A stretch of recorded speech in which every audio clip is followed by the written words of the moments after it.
All right, I have been waiting a long time to get my hands on one of these.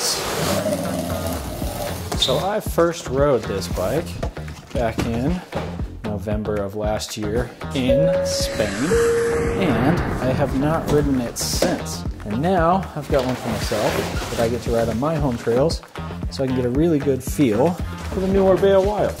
Let's build it.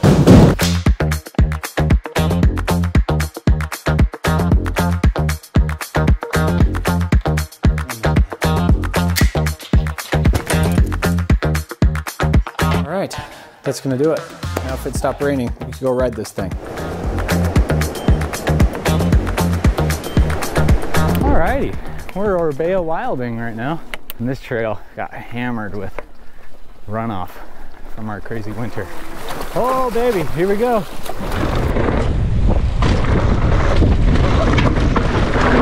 Woo! All right, now that my knuckles have taken a pretty serious beating, let's head back to the garage. Dive in. All right, back in the garage, let's talk about the drive system.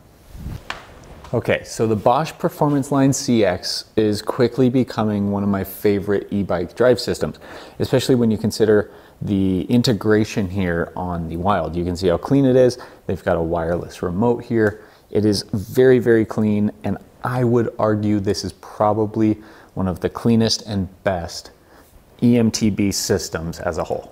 So we're talking about the m-ltd Wild, and this bike has the Bosch race motor in it, which is exclusive to this model. The models below this don't come with the race motor. And this race motor is pretty freaking impressive. First of all, it's really, really fast. It's very powerful, and it accelerates very quickly. There are a couple of differences between it and a regular motor. It is a tiny, tiny bit lighter, but on a 50-pound bike, that's really not making much of a difference. The biggest difference is in performance, where in that race setting, the assistance comes on fast and hard, and it stays on later after you finish pedaling. All of the other modes, you know, turbo, m-ltd, eco, all of those behave the exact same as the regular Bosch motor. It's just that highest race mode that is quite a bit more aggressive. So when it kicks on with a little bit of force, and it can be a little difficult to manage. And I did notice the front end wanting to pick up or wander or being a little tough to control. Can't decide though if that's because of how steep this bike allows you to climb, and it maybe just doesn't even matter what the motor's doing at that point. The grade is steep enough that it just lifts the front wheel, or it is the motor. But honestly, there's really no way to test because most other e-bikes are not making it up what this bike can climb. So again, this is the m-ltd version of the Wild, and stock, it comes with a smaller 625 watt-hour battery. You can upgrade to a 750, and some of the other models do come stock with a 750, so pay attention to that. But speaking of battery life and efficiency, on this specifically, I'm surprised at how well it does. So I did one ride in particular that was about 15 miles and 4,200 feet of vert, and I did it in under 2 hours, meaning I spent a lot of time in m-ltd and quite frankly race, don't tell anyone. And I finished that ride with 15% battery left. The Bosch app estimated I had 4 more miles of riding in the m-ltd mode. So not too shabby. So like I mentioned earlier, the integration on this bike is some of the best I've ever seen on any bike. You've got the wireless controller, the top tube mounted kind of display. There's no display on the handlebars. You've got the integrated routing. It makes for a very, very clean e-bike, and most e-bikes don't feel quite like this.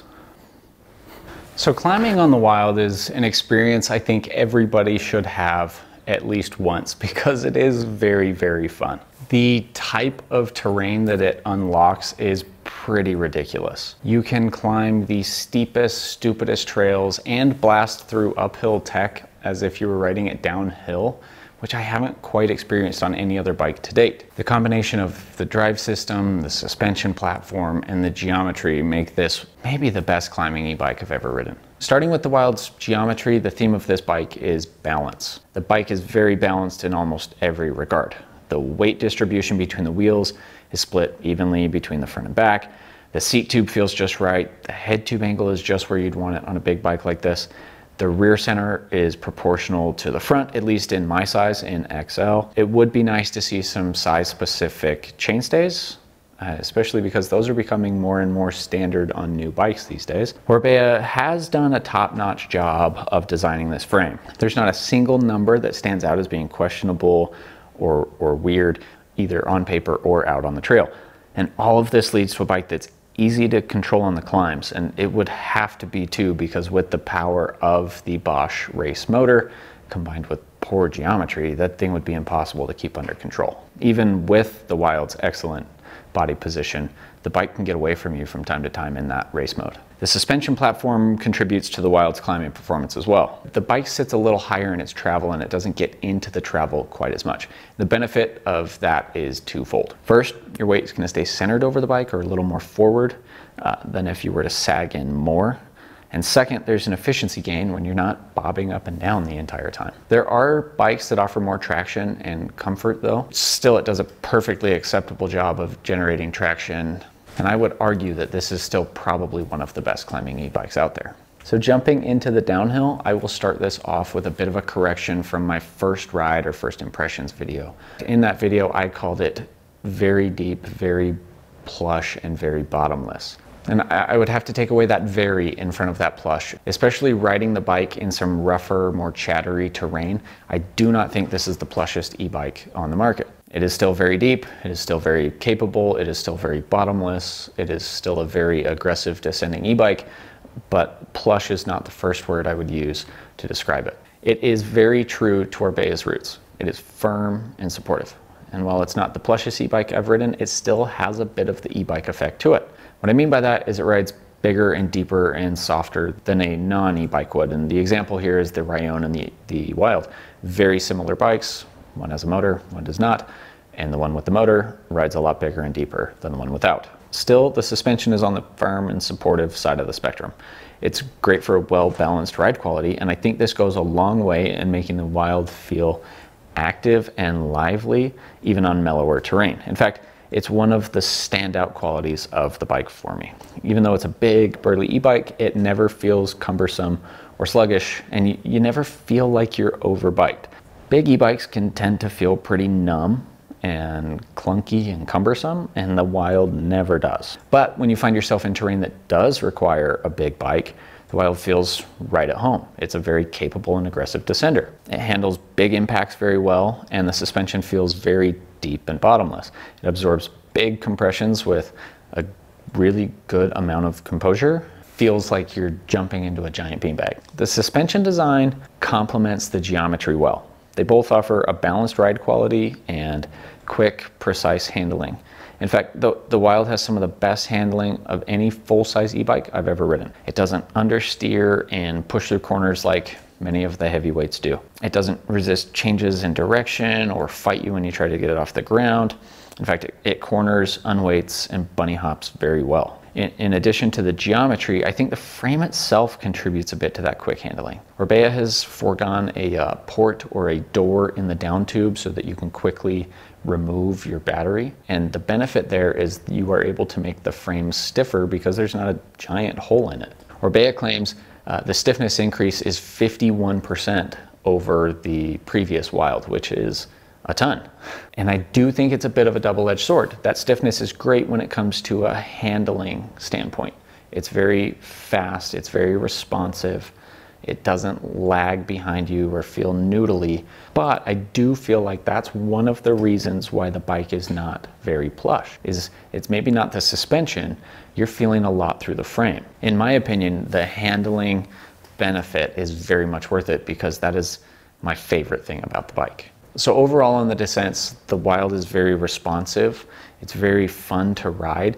It goes exactly where you put it. And what it gives up in plush, gooey comfort, it gains in agility and maneuverability in a wide variety of terrain. Let's jump into a couple of comparisons here, and we're going to start with the Ibis Oso. The Wild and the Oso are pretty similar on paper. They both use the Bosch Smart System and have comparable geometry and travel numbers.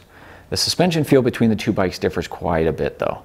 The Oso feels softer and quieter throughout the entire stroke. However, it comes at a bit of a cost to the fun factor. The Wild feels sharper and more precise when it comes to handling characteristics. A good way to sum it up would be to say that the Oso feels plush, while the Wild feels sporty. Frame stiffness also might come into play here, with the Wild not having a hole in the down tube and the Oso having one. And the Wild certainly wins on drive system integration, especially because they're both the same drive system. The Wild does it way better.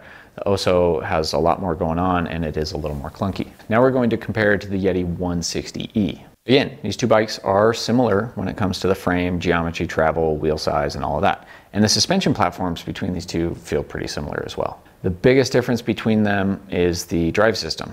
Yeti has the Shimano EP8, which, despite its rattly tune, performs pretty well out on the trail. It's reliable, it's durable, it's found in pretty much every bike shop around, so it's easy to service. The Yeti 160 does add a bit of versatility in the form of a flip chip, allowing you to tune in the progressivity of the bike from 25 to 30 to 35%, and it is a pretty nice touch. Overall, I do think the Yeti feels a little more comfortable and the Wild still feels sportier. So, to answer the question, who is it for? The Wild to me feels like the big burly e-bike that doesn't penalize you for it being a big burly e-bike. It's very well rounded and sporty given its travel numbers and power.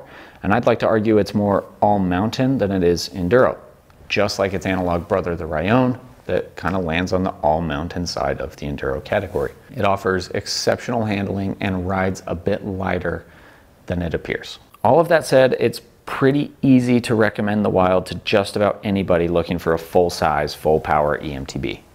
It rewards the average Joe who's looking for a big e-bike with the most positive and responsive handling for just general trail riding. It doesn't penalize slower speeds or tighter trails or easier trails or flow trails or jumps like a lot of the other big e-m-tbs do. The weight of the bike just kind of seems to disappear, and it allows for a very natural ride quality regardless of the trail or the terrain. On the other hand, it rewards an aggressive descender with exceptional handling and a very fun quality to it.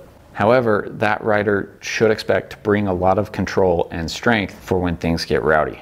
The bike itself is not going to be the most forgiving, and it's not going to do all of the work for you when the trails get rough and chattering. So if you've got the skill and the strength to ride the bike aggressively, you'd be hard-pressed to find a faster, more capable descending e-bike, especially one that feels as lively as this. Throw in the Bosch race motor on the m-ltd version, and you'll be going faster than a bat out of hell.